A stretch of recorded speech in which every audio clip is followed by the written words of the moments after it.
योग्य प्रमाण वापरून अगदी साध्या पद्धतीने अजिबात तेलकट न होणारे, खुसखुशीत आणि मऊ असे 5 ते 6 दिवस टिकणारे भोपळ्याचे घारगे आज आपण बनवणार आहोत. तरी रेसिपी पूर्ण बघा आणि चॅनलला लाईक, शेअर आणि सबस्क्राईब करायला विसरू नका. किचन लोका गोष्टीमध्ये आपले स्वागत आहे. चला तर आपण रेसिपीकडे बोलूया. घारग्यांसाठी लागणारे आपले साहित्य: मी लाल भोपळा घेतलेला आहे 1/2 किलो, गव्हाचे पीठ, डाळीचे पीठ आणि थोडा रवा घेतलेला आहे छोट्या वाटी भरून, आणि गूळ घेतलेला आहे 200 ग्रॅम, वेलची पूड आणि चवीनुसार मीठ. भोपळ्याचे आपण साल काढून घेऊया आधी.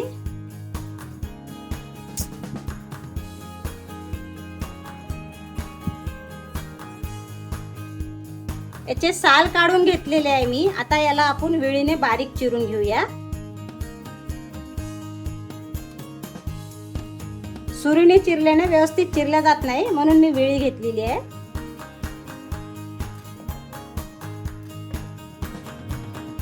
किंवा खिसला तरी चालते हे.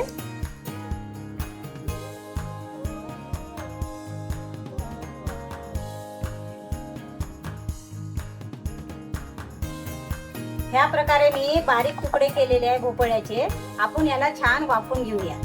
मध्ये थोडं पाणी घालत आहे मी आणि त्याच्यामध्ये ह्या भोपळ्याच्या फोडी टाकणार आहे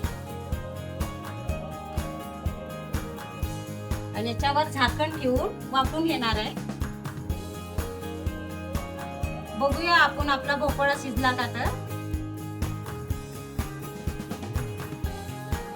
त्याला 2 वेळा मी फिरवून घेतलेला आहे. हे तिसरी वेळ आहे, म्हणजे 10 मिनिटं झालेले आहे याला. आता बघूया आपण शिजला का.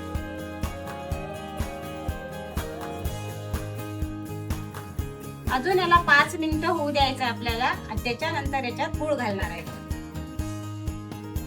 हे आता आपण एकदा मॅशरने असं मॅश करून घेऊया याला आणि त्याच्यानंतर याच्यातच आपल्याला गूळ शिजवून घ्यायचा आहे. याला विदर्भामध्ये कवळं पण म्हणतात, काशी कवळं म्हणून बोलतात विदर्भामध्ये.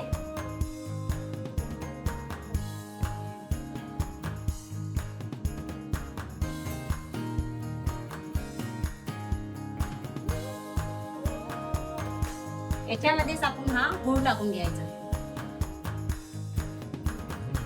गूळ तुमच्या चवीनुसार टाका. गोड जास्त पाहिजे असेल तर एवढा गूळ टाका आणि कमी जर गोड पाहिजे असेल तर थोडा कमी करा याच्यापेक्षा. कारण कणकीमध्ये मिक्स केल्यानंतर जरा फिकेपणा लागतो ना, म्हणून गूळ जरा मी जास्त घातलेला आहे. हे असं कढईमध्ये त्याच्यामध्ये जर आपण गूळ केला ना तर गुळामधले खडे वगैरे सगळे त्याच्यात विरघळले जातात. काही खडे राहत नाही, काही नाही, म्हणून असं करून घ्यायचं. काही आपल्याला पाक करायचा नाही याचा, फक्त गूळ वितळून घ्यायचा आहे आपल्याला.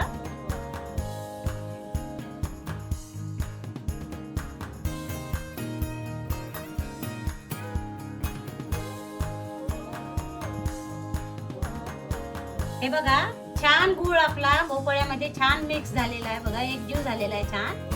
आता हे आपण त्या जाळीमध्ये टाकून घेऊया.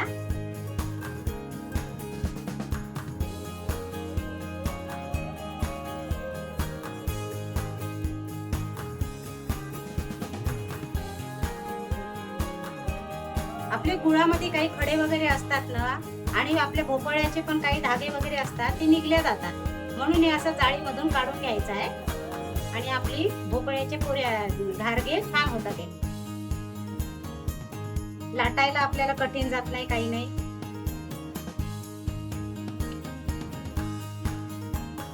हे बघा, भोपळ्याचा आणि गुळाचा असा हे निघलेला आहे रेषा. बघा, हे टाकून द्यायचं आहे आपल्याला.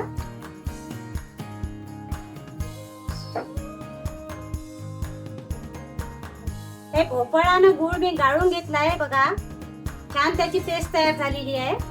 आपण पाक नाही केला, फक्त त्याला हे करून घेतलं, एकजीव केलेला आहे. आता ह्या परातीमध्ये आपण कणिक टाकून घेऊया, गव्हाचे पीठ.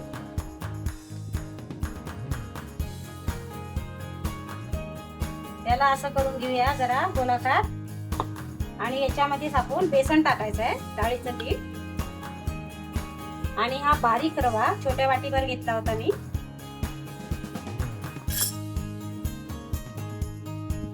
चिमूटभर मीठ. गोडाच्या पदार्थामध्ये जरा मीठ टाकलं ना चव आणखीनच जास्त वाढल्या जाते, म्हणून थोडं मीठ टाकायचं. आणि वेलची पूड, आपल्या स्वादासाठी जरा वेलची पूड. थोडं जायफळ टाकते मी किसून.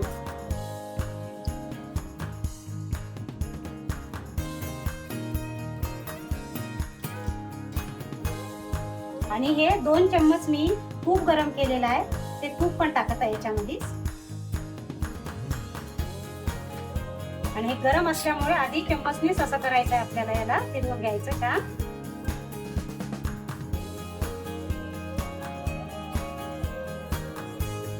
आणि नंतर आपण हाताने त्याला जरा एकजीव करून घ्यायचं. तूप, पीठ, सगळं बेसन वगैरे, रवा वगैरे.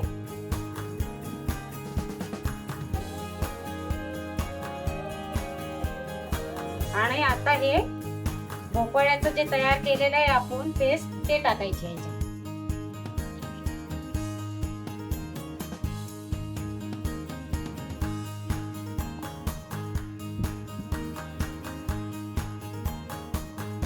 याला घारगे पण म्हणतात, घाऱ्या पण म्हणतात.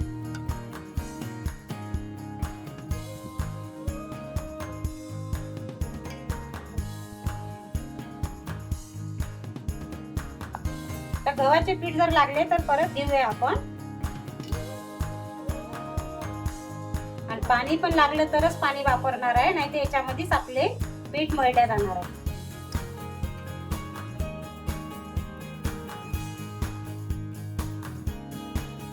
तर पीठ जरा आणखी टाकते मी.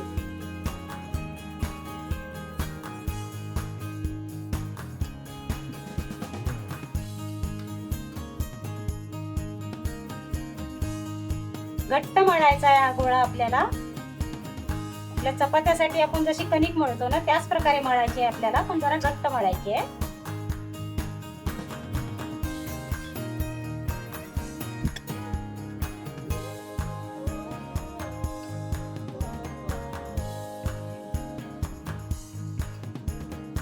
हे बघा, ह्या प्रकारे मी आपला गोळा मळून घेतलेला आहे आपला घारग्यांसाठीचा. आता हे 5 ते 10 मिनिट आपल्याला थोडं मुरू द्यायचं आहे. झाकून ठेवते. आपलं घारग्याचं पीठ छान मुरल्या गेलेलं आहे. आता आपण लाटायला सुरुवात करूया. एवढा गोळा घेते मी आधी.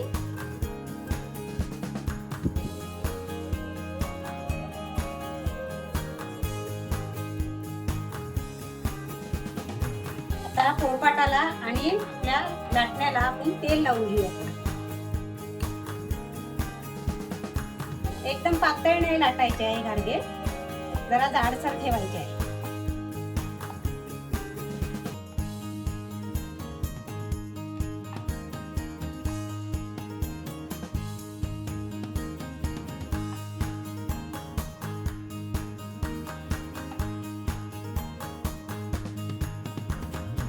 त्या प्रमाणात जाड ठेवायचे आहे. इथे ठेवते मी ह्या ताटामध्ये. थोडे 4-5 लाटून घेते आणि त्याच्यानंतर तळायला घेते.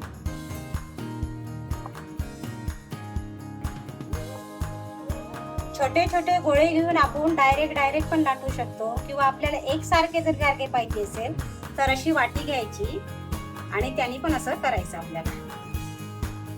म्हणजे कसे एकसारखे होतात, पूर्ण असे लहान मोठे किंवा जाड बारीक होत नाही, असे होतात. मग हे बघा, मी संपूर्ण घारगे आपले लाटून घेतलेले आहे. आता तळायला सुरुवात करूया. हे बघा, पुऱ्या टाकून घेता याच्यामध्ये आपले घारगे. 2 टाकल्या मी आधी. तर त्याला इकडे तिकडे फिरवायचं आपलं.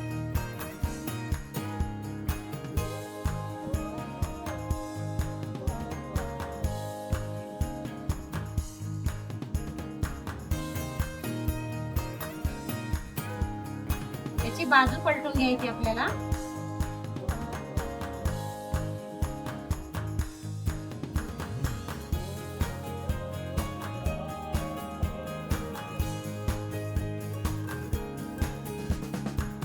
हे छान 5 ते 6 दिवस टिकतात.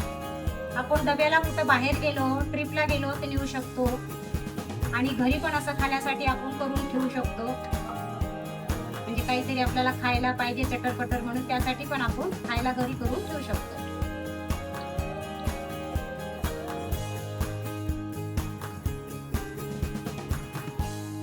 गॅस कमी जास्त करायचा, कारण याच्यामध्ये कणिक असल्यामुळे थोडं शिजायला जरा वेळ लागतो.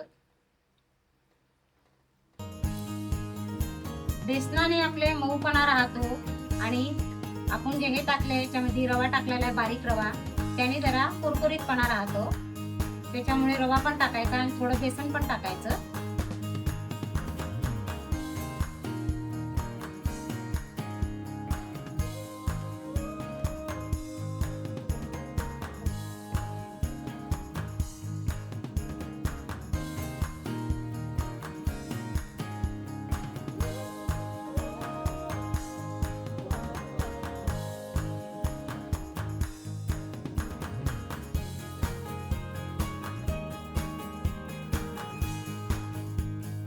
याचं तेल छान गळू द्यायचं आहे आपल्याला आणि दुसरे टाकायचे आपल्याला गाठीच्या.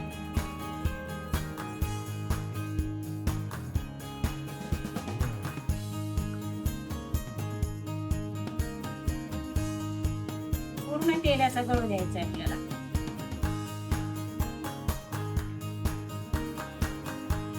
आता हे याच्यामध्ये जाळीमध्ये आपल्याला ठेवून द्यायचं.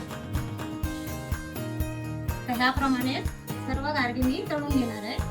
झाले आपले भोपळ्याचे गारगे तयार.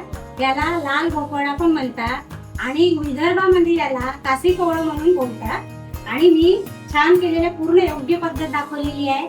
आपल्याला 2 बाऊल कणिक लागलेली आहे याला. मगाशी जे बाऊल मी दाखवले तुम्हाला 2 बाऊल कणिक टाकलेली आहे आपण.